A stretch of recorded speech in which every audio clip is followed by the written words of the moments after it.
우리 하나님 말씀 같이 읽습니다. 야고보서 1장 12절에서 18절까지 말씀 우리 같이 읽습니다. 1장 12절에서 18절까지 말씀 우리 같이 읽습니다. 시험을 참는 자는 복이 있나니 이는 시련을 견디는 자가 주께서 자기를 사랑하는 자들에게 약속하신 생명의 면류관을 얻을 것이기 때문이라. 사람이 시험을 받을 때에 내가 하나님께 시험 받는다 하지 말지니 하나님은 악에게 시험을 받지도 아니하시고 친히 아무도 시험하지 아니하시느니라. 오직 각 사람이 시험을 받는 것은 자기 욕심에 끌려 미혹됨이니 욕심이 잉태한 즉 죄를 낳고 죄가 장성한 즉 사망을 낳느니라. 내 사랑하는 형제들아 속지 말라. 온갖 좋은 은사와 온전한 선물이 다 위로부터 빛들의 아버지께로부터 내려오나니 그는 변함도 없으시고 회전하는 그림자도 없으시느니라. 그가 그 모든 피조물 중에 우리로 한 첫 열매가 되게 하시려고 자기의 뜻을 따라 진리의 말씀으로 우리를 낳으셨느니라. 아멘. 주님 감사합니다. 오늘 주님 말씀 앞에 섭니다. 오늘 주신 말씀처럼 주의 진리의 말씀으로 우리로 새롭게 거듭 태어나게 하여 주옵소서. 우리의 연약함 주님께 올리오니 주님 받으시고 주님의 강력으로 임하여 주옵소서. 예수님의 이름으로 기도합니다. 아멘. 지난주부터 해서 우리 야고보서 말씀을 보기 시작했습니다. 오늘 믿음과 삶에 대한 이제 시리즈로 쭉 시작하면서 특별히 이제 야고보의 그 세 주제 중에 하나인 시험을 어떻게 이기는가 하는 부분에 대한 말씀을 같이 나눠보려고 합니다. 이 시험을 어떻게 이기는가 하는 이 말씀에는 우리 인생에 시험이 있다는 것을 전제로 합니다. 그죠? 오늘 읽은 12절 시작에 보면 시험을 참는 자는, 견디는 자는 복이 있다 이렇게 말씀하십니다. 이 복이 있다는 말은 마카리오스라는 이 표현인데요. 이 마카리오스라는 뜻은 이 마태복음 5장에 나오는 팔복에 주님께서 복이 있나니 선언하시는 그 단어입니다. 이게 굉장히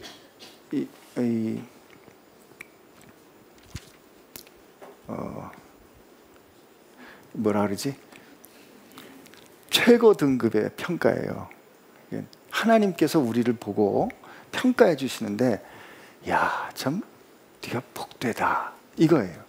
그러니까 우리가 생각할 때 우리 기준에 어떤 충족되어서 내가 원하는 게 이루어져서 그것이 복되다가 아니라 하나님께서 보시고 말씀해 주신 우리의 상태가, 하나님이 보실 때 우리의 상태가 참 하나님이 만족스러운 상태가 이게 마카리오스의 복되다. 이게 복되다. 여러분 우리 인생이 그렇게 하나님께로부터 평가받아야 되지 않겠습니까? 그죠? 그래서 저는 이 복되다라는 축복을 참 좋아합니다. 옆에 있는 분에게 그렇게 한번 축복해 보겠습니다. 참 복되십니다. 네. 마카리오스 이 뜻이에요. 복스럽게 생겼다 뭐 그런 뜻.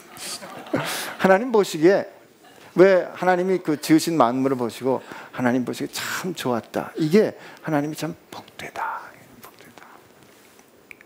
근데 시험을 참는 자가 복되다. 왜냐하면 그 시험을 참고 난 이후에 그 시험을 잘 견딘 사람이, 이 영어 성경으로 뭐냐면 이 시험을 잘 통과한 사람이 하나님께로부터 이게 진짜 이 사람이 진짜다라는 게 프루브되고, 그렇게 진짜다라고 증언되는 사람에게 하나님이 자기를 사랑하는 사람에게 예비해 놓으신 생명의 면류관을 쓸 거기 때문에 시험을 견디는 사람은 참 복됩니다. 이런 말을 해주시는 거예요. 이게 이 시험을 견디고 시험을 이긴다는 여기에는 항상 이 믿음이 어떻게 드러나는가가 이제 이 관건이 되는 겁니다. 그럼 여러분들하고 그러면 우리가 이 시험을 어떻게 여기는가, 이기는가를 우리 좀 생각해 볼 때, 우리가 시험이라고 말할 때는 되게 어떤 겁니까? 혹시 이 중에 아기를 낳아보신 분들 계시겠죠? 근데 아기를 낳고 난 다음에 나는 아기를 낳기 전에, 그러니까 아기를 갖게 되면 난 시험 들었어요, 이렇게 말하는 사람 있나요? 제 질문이 너무 엉뚱한가요? 왜냐하면 제가 어제 이 말씀을 준비하다가 아내에게 질문을 했어요. 왜냐하면 제가 학교에서 배울 때 산거의 고통이 가장 격심한 고통이라고 배우거든요. 그러니까 산통에 비교하는 통증이 선통이라고 그러는데, 이 선통이 뭐 각종 돌에 의해서 생기는 통증이 선통이에요. 뭐 담석 때문에 생기는 통증, 여러 결석 때문에 생기는 통증, 막 이런 거 막 쩔쩔 매고 떼굴떼굴 구르잖아요. 그거보다 더 아픈 게 아기 날 때 고통이래요. 근데 제가 아내에게 물어봤어요. 자기 아기 아플 때, 여보 당신 아기 날 때 아픈 거 기억나? 그랬더니 생각은 나지만 기억은 안 난대요. 그러니까 그게 얼마나 아픈 건지는 알지만 그 고통이 다시 생각나는 건 아닌 거죠.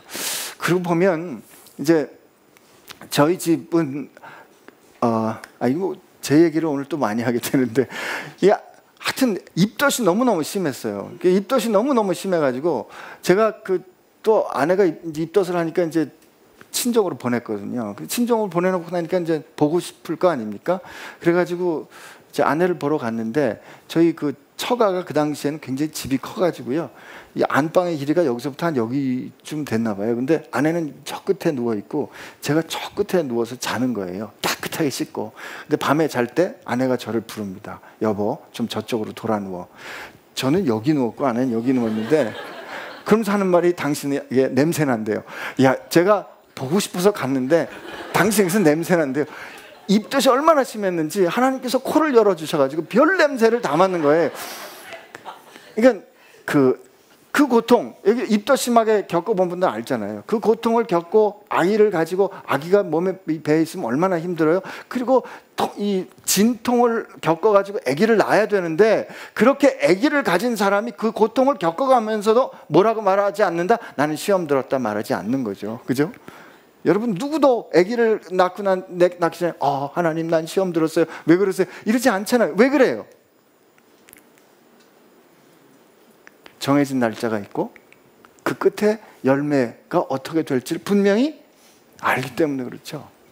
대개 우리는 시험이라고 말할 때는 어떤 정황이 되냐면, 이 일이 내가 견디기 어려워요. 왜 어려운가 하면, 생각해보면 이치에 맞지 않아요. 왜 이런 일이 일어날지 내가 알 수 없는 일이 내게 일어나요. 그리고 이것이 어떻게 견뎌야 할지 방법도 잘 모르겠어요. 내가 열심히 노력한다고 해도 그 결과가 어떨지 잘 모르겠을 때 우리는 되게 뭐라 그래요? 이게 왜 내게 시험이 닥쳐오는가? 그렇게 되는 거죠.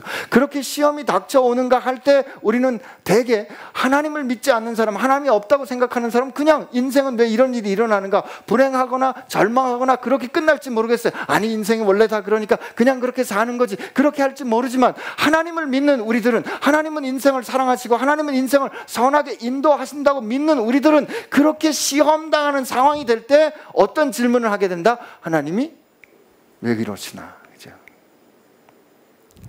그러니까 우리가 하나님을 믿는 믿음이 그런 시험이라는 이 컨텍스트 안에 들어가게 되면 이게 막 뒤죽박죽 되는 거예요, 이렇게. 근데 오늘 야고보서에 뭐라고 우리에게 얘기를 해주는가? 우리 말씀을 다시 한번 보겠습니다. 야고보서 1장 12절. 우리 같이 한번 다시 읽습니다. 시작. 시험을 참는 자는 복이 있나니 이는 시련을 견디어낸 자가 주께서 자기를 사랑하는 자들에게 약속하신 생명의 면류관을 얻을 것이기 때문이다. 우선 12절을 통해서 우리는 시험이 우리 인생에 있다는 것을 분명히 얘기를 해주고, 이 시련의 결국에는, 이 시련을 잘 우리가 견디어냈을 때는 하나님께서 약속하신 생명의 면류관을 준다는 거예요. 사실 이 12절은 앞서 읽었던 2절하고 4절을 다시 받는 거거든요. 너희 믿음의 시련이 인내를 만들어낼 줄로 알고 인내를 온전히 이루라. 이는 너희로 온전하고 구비하여 조금 더 부족함이 없게 하려 함이라. 그러니까 우리가 하나님께로 향한 믿음이 이 시련이라는 과정을 통해서 온전히 드러나도록 하는, 그 온전히 드러난 열매가 생명의 면류관을 쓰는 거란 말이에요. 사실은 그렇게 생각해 보면 우리 믿음이라는 실제 안에는 시험이 아예 들어있는 것 같아요. 잘 들으세요. 우리에게 믿음이 있다라는 것은요, 그 믿음이 있다라는 그 안에는 이미 시험 혹은 그 시험이 가져다주는 기다림, 인내, 견딤이 그 안에 같이 들어있는 게 이게 믿음이에요. 왜 그런가 하면, 믿음은 뭐냐? 믿음은 우선 약속, 이런 현실이 올 거야, 이러이러한 일이 일어날 거야 라는 그 앞에 현실을 우리에게 말해주는 약속 혹은 말씀이 있어요. 그죠? 그 말씀을 물론 해주시는 분이 있어요. 요 실제로 조금 이따 볼 거지만, 그 약속이 있고 그 약속을 내가 믿는다 혹은 그 약속하신 일을 믿는다는 말은 그가 우리에게 가져다주는 현실이 있는 그 현실에 대한 말씀이 있고, 그 말씀을 내가 믿고 혹은 그 말씀하신 일을 믿는다는 것은 아직 그 현실이 지금 현재 내 현실이 되었다는 거예요? 아니라는 뜻이에요. 아직 아니죠. 아직 아니지만, 아직 아니기 때문에 우리에겐 뭐가 있어요? 기다림이 있죠. 너무 쉬운 걸 어렵게 얘기하는 건가요? 믿음은 아내가 고개를 크게 끄덕였어요. 믿음은 마치 약혼한 것 같은 거죠, 그죠? 내가 이 사람 내 어떤 현실이 있기로 약속했어요. 말씀이 있는 거잖아요. 그 말씀을 내가 믿는다라고 했을 때는 기다림이 전제되어 있는 거죠. 그 가운데. 근데 그 기다리는 과정이 때로 쉽지 않을 수 있어요. 그 기다리는 과정을 우리 시험이라고 부르는 거죠. 그러나 이 시험이 없다면, 이 기다림이 없다면, 이 어려움이 없다면 내가 믿는 것도 드러나지 않는 거죠. 그렇기 때문에 이 믿음은 기다림으로, 시련으로 증명되고 증언되는 거예요. 여러분, 우리가 이 시험이 있을 때 우리가 이제 그러면 시험을 어떻게 이기는가, 오늘 제목이 이거니까 답을 드려야 되잖아요. 그죠? 여러분들, 우리가 이렇게 상황이 막 이렇게 힘들고 어려울 때 일단은 스톱해야 돼요. 일단 뭐 어떤 액션을 취하기 전에 일단 스톱하고 변하지 않는 것, 움직이지 않는 것, 절대로 흔들릴 수 없는 것, 이걸 먼저 확인하는 게 지혜입니다. 첫째로, 시험을 이기기 위해서 우리가 확인해야 되는 첫 번째 사실이 무엇인가? 그것은 복음을 기억해야 돼요. 받아 적으세요. 복음을 기억해야 돼요. 그러면 우리가 복음이란 무엇인가? 13절, 우리 야고보서 1장 13절을 읽겠습니다. 시작. 사람이 시험을 받을 때 내가 하나님께 시험을 받는다 하지 말지니 하나님은 악에게 시험을 받지도 아니하시고 또 친히 아무도 시험하지 아니하시느니라. 이게 우선 첫 번째 우리가 확인해야 되는 사실이에요. 집을 지을 때 말이죠, 중요한 게 이 파일 작업이거든요. 기둥을 세게 박아야 돼요. 기둥을 확실히 박아야 흔들리지 않거든요. 이게 막 시험 당할 때는 이게 어디로 갈지 모르니까 불안하잖아요. 그때 우리가 앵커링 한다 그러죠. 뭘 확실히 붙잡을 게 있어야 돼요. 이 첫 번째 붙잡을 게 있어야 되는 사실이 뭐냐면, 오늘 말해주는 거예요. 하나님은 악에게 시험받지도 아니하시고 하나님은 우리를 악한 목적으로 시험하시지도 않으신다예요. 그러나 우리 이렇게 질문하죠. 하나님이 우리 믿음이 있나를 시험하시려고, 우리 믿음이 있는가를 알아보시려고 시험하지 않습니까? 우리 살다 보면 그런 간증들 많이 하잖아요. 그죠? 하나님께서 내게 이런 어려움을 주시는데 사실 그 어려움을 주신 것은 하나님이 내가 진짜 하나님을 신뢰하는지를 시험해 보려고 그러신 것 같습니다. 우리가 옛날 이야기나 우리 주변에 있는 실제나 우리가 경험을 해보면 사람들은 늘 우리를 테스트하는 경우가 있어요. 이게 진짜인가 아닌가, 진짜인가 아닌가.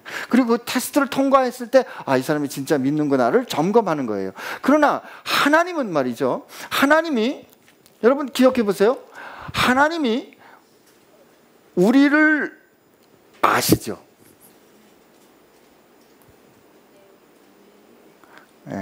너무 확실한 건 대답을 안 하시는 특징이 있어요. 하나님은 여러분을 아십니다. 아멘.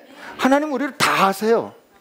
처음부터 끝까지 다 아세요. 내가 배반할 것까지 아세요. 하나님이, 우리가 하나님을 믿는지 안 믿는지를 시험하실 필요가 있을까요, 없을까요?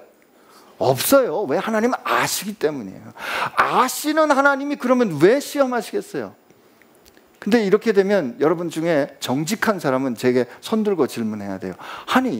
하나님께서 아브라함을 시험하지 않으셨습니까? 아니, 하나님이 예수님께서 오병이어를 이어의 기적을 베푸실 때 요한이 분명히 말하지 않았습니까? 빌립이 어떻게 하는지 보려고 시험하려고 예수님께서 그러지 않으셨습니까? 라고 여러분 질문해야 돼요. 그렇다면 이 아브라함 인생의 절정이 하나님께서 이삭을 이제 바치라고 하는 그 시험이잖아요. 하나님께서 이삭 낳고 잘 살았습니다라고 아브라함 20장에 정리가 될 때, 그리고 잘 살았는데 하나님이 어느 날 불쑥 나타나셔서 그에게 하시는 말씀이 이삭을 데리고 가서 그를 제사로 바쳐라라는 이 말씀을 하시고 하나님은 그 씬에서 사라지십니다. 여러분 창세기 한번 가볼까요? 창세기 한번, 이 말씀이 굉장히 중요한데, 창세기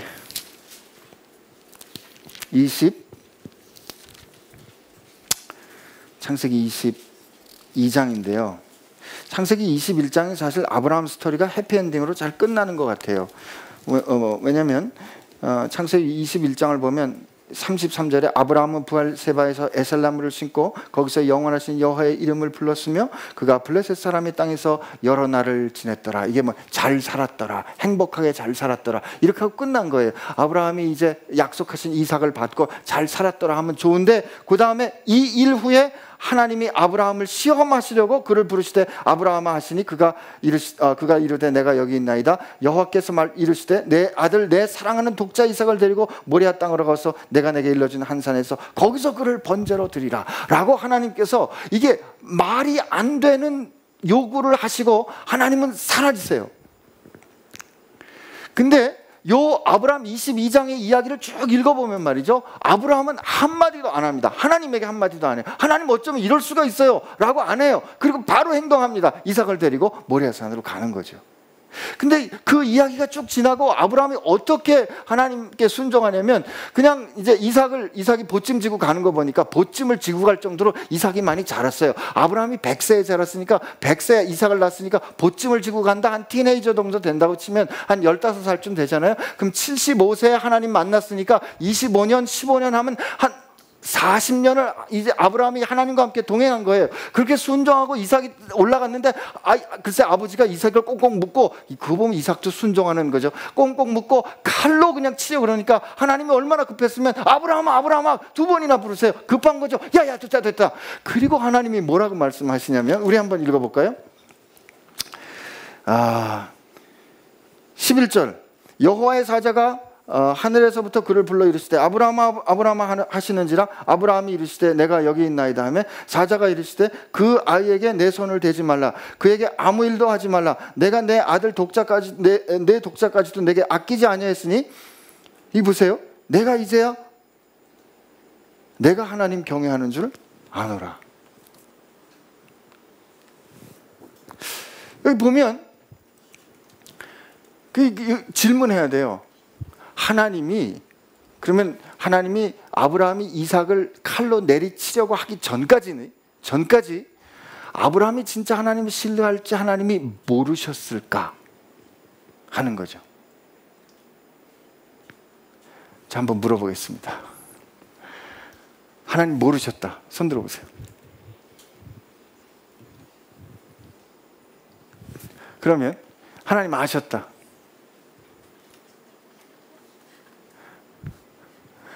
손 안 드시는 분은 뭐예요? 하나님이 아셨는지 모르셨는지 내가 어떻게 아냐는 거예요. 그래서 사실 하나님이 이 중간에 선택을 하신 신학자들이 있어요. 그걸 개방신학이라 그래요. 하나님이 알기를 스스로 중단하셨다, 그렇게 말해요. 왜냐하면 인간을 그렇게 사랑하셨기 때문에 인간이 어떤 결정을 할지를 그에게 위탁해서 그들로 하여금 어떤 결정을 할지를 일이 일어날 때까지 하나님이 미리 알기를 중단하셨다라는, 이게 이제 과정신학자들의 주장인데 저는 그거 옳지 않다고 생각합니다. 하나님이 아브라함이 그렇게 순종할 줄 아셨어요. 그런데 왜 아브라함에게 그렇게 말했을까요? 아브라함아, 내가 나를 믿는지 내가 이제 알았다. 여러분, 하나님이 이렇게 말씀해 주실 때 누가 그때 깨달은 거예요? 아브라함이 깨달은 거죠. 하나님이 그렇게 말씀해 주신 것은 아브라함이 하나님을 전적으로 신뢰하는 것을 하나님이 알고 계시다라는 사실을 누가 알아요? 아브라함이 알게 하는 거예요. 여러분, 하나님이 우리에게 시험을 허락하시는 것은 우리가 하나님을 믿고 따르는지를 하나님이 몰라서가 아니라 하나님은 알고 계세요. 그러나 하나님은 누가 알기를 원하신다? 우리가 하나님을 그렇게 믿고 따르는 것을 하나님이 알고 계신 것을 우리가 알기를 원하고, 우리가 그렇게 하나님을 사랑하는 것을 세상이 알기를 원하는 거예요. 그러면 어떻게 해야 돼요? 세상 사람들이 겪는 것과 똑같은 어려움, 아니 더 큰 어려움을 우리가 겪어야 하는 거죠. 믿음 안에는 기다림과 시험이 들어있을 수밖에 없는 거예요. 그거를 통해서 우리의 믿음이 드러나니까. 근데 이렇게 하실 이 하나님이 어떤 하나님이다? 하나님은 그렇기 때문에 우리를 시험하실 때, 여러분, 하나님은 악에 의해서 시험받지도 않으신다는 것은 하나님이 악한 의도로 시험을 당하지 않으신다는 건 당연하죠. 하나님이 누군가 악한 동기로 하나님을 속이려 할 때 하나님이 속는다면 하나님은 전지하신 하나님도 아니고 전능하신 하나님도 아니에요. 하나님은 우리를 악한 의도로 우리 한번 골탕 먹어봐라, 너 한번 고생해봐라 라고 시험하지도 않으신다는 거죠. 그렇게도 하나님은 너 한번 골탕 먹어봐라 그렇게 시험하시는 하나님은 의로운 하나님도 아니시고 자기 아들을 주어 생명으로 우리를 사랑하시는 하나님도 아니십니다. 그러므로 우리가 시험당해서 우리 인생이 어떻게 갈지 모르고 어렵고 힘들고 모든 것이 혼란스러울 때 일단 스톱하고 뭘 봐야 돼요? 의로우신 하나님, 나를 아시는 하나님, 변함 없으신 하나님을 봐야 돼. 그걸 붙잡아야 돼. 첫째, 하나님은 나를 재미삼아 시험하지도 않으신다. 하나님은 일부러 내가 고생하도록 너 한번 당해봐라 하지도 않으신다. 첫 번째. 두 번째, 그 하나님이 나를 위하여 무엇을 하셨는가를 붙잡아야 돼. 우리 16절부터 한번 읽어보겠습니다.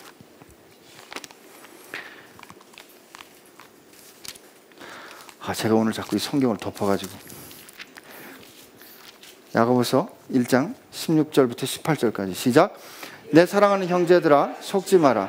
온갖 좋은 은사와 온전한 선물이 다 위로부터 빛들의 아버지께로부터 내려오나니 그는 변함도 없으시고 회전하는 그림자도 없으시니라. 그가 그 피조물들 중에 우리로 한 첫 열매가 되게 하시려고 자기의 뜻을 따라 진리의 말씀으로 우리를 낳으셨느니라. 두 번째, 그 하나님이 의로우시고 다 아시고 사랑하시는 그 하나님이 나를 위하여, 우리를 위하여 무엇을 하셨는지를 기억해야 돼요. 하나님은 첫째로 17절에 우리에게 모든 것을 공급하시는 분이라는 거예요. 여기 보면 온갖 좋은 은사와 온전한 선물이 다 하나님께로부터 주어진다는 거죠. 우리에게 하나님이 복 주셨다라는 것은 뭐다? 제가 여러분하고 말씀 나눌 때 하나님께서 참 우리에게 복 주셨다라는 건 뭐라 그랬어요?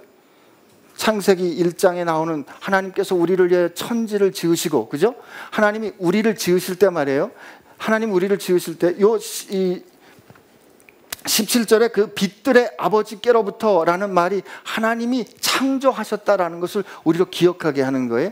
근데 하나님이 우리를 지으실 때 첫 이 빛이 있으라부터 시작해가지고, 저도 요즘 우리 준석 형제가 프리빅뱅 토요일마다 강의하는데 저도 참 재미있어서 다시 한번 읽어보니까 이게 이 빛의 파장이 점점 짧아지잖아요.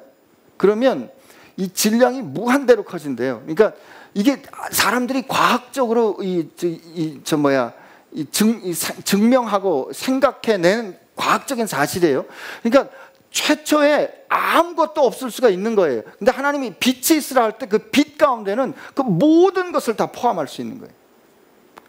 이게 물리적으로 사람들이 지금 증명해내고 있는 사실이에요. 근데 하나님께서 이 빛을 지으시고 이 6일 동안 우리를 위한 모든 것을 지으세요. 그리고 거기 하나님께서 복 주세요. 번성하고 충만하고, 그죠? 생육하고 번성하고 땅에 충만하라고 모든 것을 지으신 다음에 그 다음에 우리를 지으시고 우리로 그 모든 것을 누리게 해주세요. 이게 우리에게 주신, 하나님께서 우리로 하여금 인생이 살아갈 수 있도록 허락하신 모든 환경을 하나님께서 주신 것, 이걸 뭐라? 복이라 그랬잖아요. 복. 내가 원하는 어떤 것을 하나님께로 받은 것이 복이 아니라 내가 살 수 있는 내 존재의 모든 것이 복이라 그랬어요. 하나님께서 내게 주셨다. 우리에게 모든 것을 하나님께서 주셨는데 그것은 뭐라고? 은사와 좋은 것이라고 지금 말하고 있는 거죠. 하나님께서 우리에게 그 모든 좋은 것을 주시고 진리의 말씀으로 우리로 피조물들의 한 첫 열매가 되게 하셨다 그래요. 이게 무슨 말인가? 하나님께서 우리를 그렇게 아름답게 지었는데 우리가 하나님께 거슬러 우리가 어그러졌잖아요. 그러나 예수님을 통해서 우리를 새롭게 하셨죠. 우리를 새롭게 하신 우리를 하나님이 모든 피조물들 가운데 한 첫 열매, 이게 뭐다? 머리가 되게 하신 거예요. 머리가. 여러분과 저를 하나님께서 지으신 모든 피조물들의 으뜸이 되게 하신 것, 이게 하나님께서 우리에게 행하신 일이란 말이죠.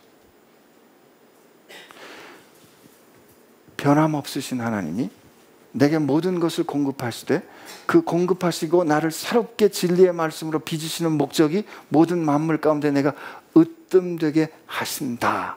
이게 우리를 향하신 하나님의 뜻이에요. 이게 변함이 없는 거죠. 그죠? 이게 첫 번째 우리가 붙잡아야 될 사실입니다. 이게 복음이에요. 복음. 두 번째 붙잡아야 될 사실은 뭐냐면 그게 이 중간에 나오는 14절부터 15절까지의 말씀입니다. 우리 같이 한번 읽습니다. 시작. 오직 각 사람이 시험을 받는 것은 자기 욕심에 끌려 미혹됨이니 욕심이 잉태한 즉 죄를 낳고 죄가 장성한 즉 사망을 낳느니라. 이 16절은 이 14절에 붙어서 읽을 수도 있고 그 다음에 읽을 수도 있는데, 여기 보면 이렇게 되어 있어요. 사람이 시험을 받는 것은 자기 욕심에 미혹된다는 거죠. 이 미혹된다는 말은 이 entice 이렇게 번역이 되기도 하는데, 이게 뭐냐면 누군가 이렇게 꼬임에 빠져가지고 가출하는 상황 같아요. 근데 자기 욕심 때문에 미혹된다는 거죠. 그래서 우리가 시험, 어려운 일이 있을 때 하나님 앞에서 점검해 봐야 되는 것은 내 마음의 동기가 어떠한가 하는 거예요. 사실 야고보서는 지혜를 많이 다루고 있어요. 진짜 인생의 지혜를 많이, 야고보서 지난주에 읽었던 말씀 중에 5절에 보면 너희 중에 누구든지 지혜가 부족하거든 모든 사람에게 후히 주시고 꾸짖지 아니하시는 하나님께 구하라 그리하면 주시리라 이렇게 말씀하시잖아요. 지혜는 정보가 아니라 어떻게 살 것인가 하는 삶의 길이거든요. 지난주에 우리 했던 말씀을 우리 이 지혜라는 걸 통해서 한번 다시 정리해 보면, 지난주에 읽었던 이 야고보서 서두 1장 1절부터 11절에 나오는 이 내용의 진짜 지혜는 어떤 것인가? 첫째, 예수 그리스도의 종이라고 자기를 말하는 야고보의 자기 정체성이죠. 그러니까 첫째 지혜는 자기가 누구인가, 복음을 통해서 나는 누구인가를 누가 어떤 사람이 되었는가를 바로 아는 게 첫 번째 지혜예요. 두 번째 지혜는 나를 그렇게 하신 하나님은 누구신가를 바로 아는 게 두 번째 지혜예요. 세 번째 지혜는 정함을 가진 마음으로 사는 게 지혜예요. 지난번에 두 마음을 가지고 살지 않는다 그랬죠. 그 다음에 네 번째 지혜는 진짜 가치 있는 것이 무엇인가를 아는 것이 지혜예요. 예를 들면 이런 지혜를 가지고 사는 사람은요, 우리가 어렵고 힘든 일이 있을 때 그 사람하고 만나고 싶어집니다. 근데 여러분 살면서 그런 경험 하시죠? 이 사람이 배우기도 많이 배웠어요. 근데 힘든 일이 있을 때 그 사람 만나고 싶지 않아요. 이 사람이 지위도 꽤 괜찮아요. 직업도 꽤 번듯해요. 그러나 내 마음이 괴로울 때 그 사람 만나고 싶지 않아요.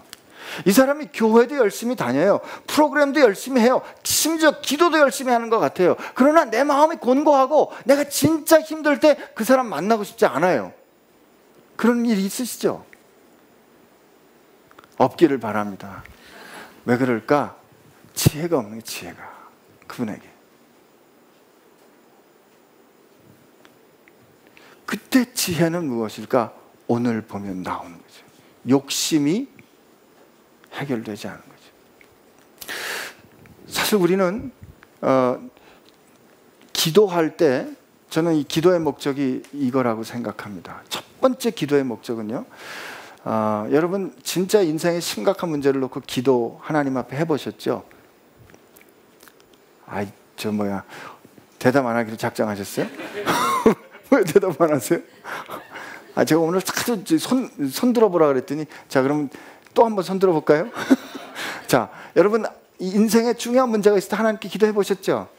근데 진짜 중요한 문제일 때 하나님께서 기도 응답을 금방 해주시던가요? 아니죠. 참 우리 하나님은 너무하세요, 그죠? 그냥 중요한 문제는 금방 대답해 주시면 좋겠는데 중요한 문제는 하나님 대답을 잘 안 해주세요. 예를 들면 제가 이 학교 병원을 이럴 땐 좀 격하게 말해야죠. 병원을 때려치고 선교지로 나가려는 그 결심을 할 때 1년 반 이상을 기도했어요. 대답 잘 안 해주세요. 그렇게 신실하게 기도했는데, 근데 여러분, 왜 중요한 문제인데 하나님께서 대답 잘 안 해주시는 것 같아요? 왜 그럴 것 같아요? 하나님 앞에 그 문제를 가지고 기도하는 가운데 우리가 진짜 하나님 앞에서 처음에 기도할 때는요, 저도 처음에 하나님 앞에서 제가 선교사로 나가는 게 하나님 이게 제 뜻입니까? 하나님의 뜻입니까? 놓고 기도할 때 나는 내 마음 가운데 은근히 내가 보세요 하나님, 제가 선교사로 나갈 생각을 하고 있어요 라는 뭐죠? 자랑스러운 생각. 하나님 앞에 내가 이렇게 헌신하지 않았어요. 이게 내가 지금 하나님 앞에 선교사 하겠다니까요. 왜 말씀이 없으세요? 아주 뭔가 아주 떳떳한 거예요. 근데 그 기도를 하나님 앞에 하고 이 기도의 제목을 가지고 씨름하는 가운데 하나님께서 대답 안 하시면서 이 모양 저 모양으로 누구를 다루시냐면 저를 다루시는데요, 저 밑에 있는 생각들 하나님께서 끄집어올리십니다. 뭐를 통해서? 대답 안 하시는 거, 내가 생각지 않은 내가 기대하지 않았던 응답과 대답들을 통해서 하나님은 나를 알게 하십니다. 여러분, 우리가 처음에 이 욕심에 따라 움직이는 게 처음에는 두렵고 힘들지만 이게 한두 번 해보면 괜찮아요. 그러다 보면 내가 그냥 예배도 열심히 나가고 기도도 열심히 하는 것 같고 사역도 열심히 하는 것 같지만 내 욕심에 따라 사는 방식을 그대로 두 개가 같이 있을 수 없음에도 불구하고 같이 붙잡고 사는 경우가 있다 이 말이에요. 그럴 때 하나님이 우리가 하나님 앞에서 신실하게 기도하면 하나님 뭘 다루신다? 이걸 다루시는 거죠. 이거 우리 욕심을 하나님이 다루세요. 이 욕심이 익스포즈 되고 욕심이 드러나서 하나님 앞에서 내 자신이 정련되도록 하시는 그 시간까지 하나님 우리를 다루신단 말이죠. 야곱이 그랬고요, 다윗이 그랬고요, 베드로가 그랬고요, 모든 믿음의 사람들이 그랬어요. 1907년 평양 대붕이 일어날 때는 어떻게 했어요? 선교사들이 하나님 앞에 서서 자기가 얼마나 교만했는지 드디어 하나님 앞에 고백할 때 하나님께서 그 다음에 놀라운 역사를 일으키셨잖아요. 하나님 앞에서 우리가 시험당할 때, 기도할 때 우리가 붙잡아야 되는 두 번째 기둥은 내가 어떠한지를 하나님 앞에서 정직하게 살펴보는 거, 이게 시험을 이기는 방법입니다. 여러분, 하나님 앞에서 발가벗는 것처럼 안전한 게 없어요. 하나님 앞에서 정직한 것처럼 확실한 방법이 없어요. 하나님 앞에 정직할 때 여러분 반드시 회복됩니다. 하나님 앞에 내 자신을 온전히 내어드릴 때 하나님 반드시 우리를 욕심으로부터 자유케 하세요. 여기 이 성경에 여러분 이 예외가 없어요. 욕심이 있으면 죄를 낳고 죄는 반드시 사망에 이르게 돼 있다는 거죠. 그러니까 하나님께서 우리가 어려움을 겪을 때, 시험 당할 때, 우리 하나님 앞에 기도할 때 하나님이 우리를 다루신다. 내 마음의 욕심을 다루신다. 그때 여러분 아멘 하고 하나님 앞에 자신을 내어드리시기를 축복합니다. 두 번째 붙잡아야 돼요. 첫째, 하나님을 반드시 붙잡아야 돼요. 하나님은 우리 인생을 재미로 시험하지 않으신다. 하나님은 우리를 생명을 주어 사랑하셨기 때문에 우리로 하여금 모든 피조물들의 으뜸이 되기를 원하신다. 이게 첫 번째.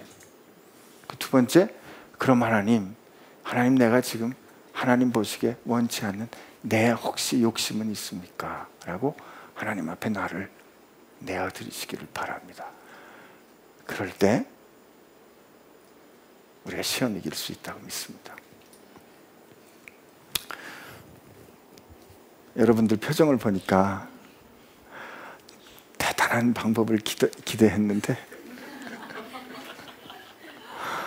뭔가 속 시원한 쪽집게 과외처럼 시험을 이기는 방법, 저렇게 하면 되겠구나 하는 거를 기대했는데 다 아는 얘기하고 있어, 이렇게 지금 하는 표정인 거 내가 여러분께 지금 봤는데요. 여러분, 우리가 몰라서 안 했던가요? 아니잖아요. 아는 것 같은데 정보로 알지 가슴으로 알지 않는 게 많아요. 내가 전에도 말씀드렸지만 1대1 하는 형제하고 같이 예수님께서 우리를 어떻게 사랑하셨는지, 예수님은 누구인지 얘기하는 그 얘기 고백할 때 오글거리는 느낌이 드는 고백을 하는 게 우리란 말이죠. 이 세상에 다루어야 될 가장 중요한 지식이 있다면, 이 세상에 우리가 확인해야 될 가장 중요한 고백이 있다면 예수님이 나를 사랑하시고 내가 예수님을 사랑한다는 그 고백이에요. 그 고백할 때는 우리가 언제나 그 어느 때든지 옷을 다시 새롭게 입고 우리 인생의 가장 최고의 태도로 주님 고맙습니다, 이게 고백이거든요. 그런데 우리는 그런 중요한 사실들을 바로 좌표에 놔야 되는데 그거를 무시하니까 길이 안 보이는 거예요. 시험 당할 때, 앞이 안 보일 때 흔들리지 않는 좌표를 분명히 봐야 돼요. 하나님은 흔들리지 않으신다. 하나님은 자기 이름을 위하여 나를 의의 길로 인도하신다. 하나님은 그 아들의 생명을 주어 나를 새롭게 지으셨고 나로 하여금 모든 피조물의 으뜸이 되도록 하신다. 그리고 하나님은 이 상황에서 나를 다뤄서 내 마음 가운데 숨겨진 욕심이 드러나 그 욕심이 풀어질 때까지, 그 욕심으로부터 자유롭게 될 때까지 나를 다루신다. 이게 우리가 붙잡고 의지해야 될 기둥들이란 말이죠. 그 기둥을 한번 붙잡아 보세요. 그리고 거기 머물러 보세요. 여러분, 시험 이길 수 있을 겁니다. 적어도 지름길은 안 보일지 몰라요. 적어도 속 시원하게 금방 뚫리는 길이 없을지는 몰라요. 하나님은요, 공평하시기 때문에 예수 믿는 사람들 요렇게 하면 그냥 지름길로 툭툭 해결되는 거 하나님은 허락하지 않으시는 것 같아요. 아니, 무슨 목사가 저런 고백을 하나. 아니, 저는 이 다음에 우리가 하나님 앞에 설 때 예수 믿지 않은 사람들도 쓸 거 아닙니까? 근데 하나님께서 이 예수 믿는 사람들한테만 지름길을 다 보여주셨다 그러면 이 사람들이 할 말이 있거든요. 하나님, 내가 그거 알았으면 나도 그렇지 않겠어요? 그럴 때 하나님 하실 말씀이 있어야죠. 욥기에 나오는 말씀처럼, 그죠? 봐라, 사단에게 말씀하시잖아요. 동방의 의로운 저 욥을 봐라. 하나님께서 말씀하실 때 세상 사람들은 겪지 않아도 되는 그 어려움을 겪었지만 그가 하나님 앞에서 어려움을 겪어내는 그를 보고 하나님이 봐라 말씀하시지 않겠어요? 그러니까 우리에게 하나님께서 가르쳐 주신 이 기둥을 붙잡고 갈 때 지름길을 가게 되지 않을 수도 있어요. 그러나 여러분, 적어도 우리는 견디어낼 수 있습니다. 그렇게 견디어낼 때 생명의 면류관이 우리에게 허락될 것입니다. 그 셋째로 여러분 기억하실 거는요, 이 일은 마치 아기 낳는 일과 같다는 거예요. 주님은 오셔서 십자가에서 이미 이 세상의 모든 악의 근원에 대하여 승리하신 겁니다. 승리하신 주님이 여러분과 저를 값주어 사셨기 때문에 우리는 마치 아기 낳을 엄마가 아기 낳을 딸을 기다리는 것처럼, 그는 그 분명히 눈앞에 올 사랑스러운 열매 때문에 고통을 기꺼이 견디어내는 것처럼 오늘 우리가 시험 당할 때 우리를 향하신 주님과 그리고 주님 앞에 우리가 정직히 서는 이 기둥을 붙잡고 하나님께서 주실 그 생명의 면류관을 기다리며 인내하는 저와 여러분 되시기를 축복합니다. 우리 같이 기도하겠습니다.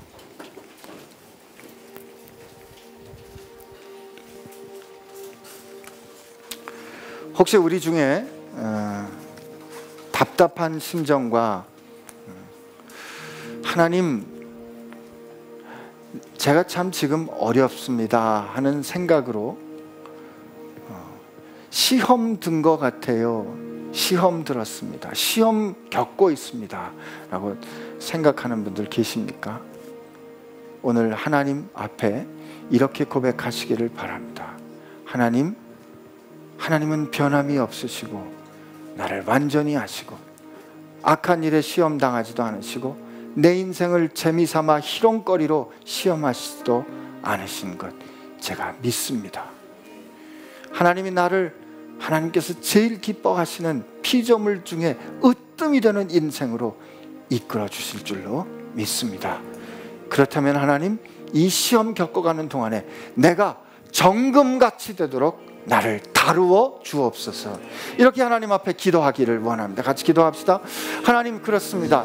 우리 인생에 여러 어려움을 겪습니다. 우리가 이렇게 여러 어려움을 겪어갈 것입니다. 그러나 하나님, 그 인생을, 그 어려움을 겪어갈 때, 그 어려움 가운데 하나님 앞에 나아갈 때, 하나님, 그 하나님을 믿고 나를 사랑하여 주신 하나님, 나를 사랑하여 주시는 그 하나님은 변함도 없으시고, 하나님은 신실하시고, 하나님 영원히 나를 처음부터 끝까지 나를 사랑하시는 그 하나님을 내가 믿습니다. 내 하나님을 신뢰합니다.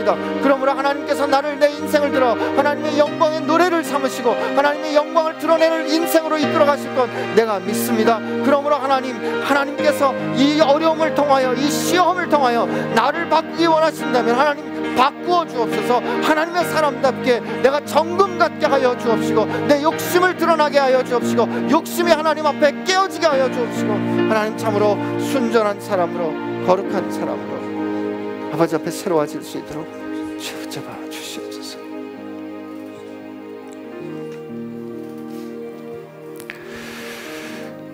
하나님, 저희가 인생을 가는 동안에 길을 똑바로 보는 사람들 되게 하여 주옵소서. 영원한 표대 대신 예수님을 흔들리지 않고 바라보는 저희들 되게 하여 주옵시고, 우리 인생에 바람이 불어올 때, 우리가 걸어가고 있는 길이 흔들리는 것 같을 때 하나님, 우리가 주님 손 안에 있음을, 주님 품 안에 있음을 발견할 수 있는 사람들 되게 하여 주옵소서. 그리고 진리의 말씀으로 우리를 낳으셨다고 하셨사오니 주님 진리의 말씀으로 우리를 빚어 주옵소서. 우리 마음의 욕심을 주님 말씀으로 깨우쳐 주시고, 말씀으로 폭로하여 주시고, 주의 거룩하신 성령에 불러 욕심을 태워 주셔서 우리가 참으로 정금 같은 하나님의 사람들 되게 하여 주옵소서. 생명의 면류관을 쓰기에 합당한 사람들로 날마다 우리를 빚어 주시옵소서. 주님 사랑합니다. 그리고 주님을 믿습니다. 예수님의 이름으로 기도합니다.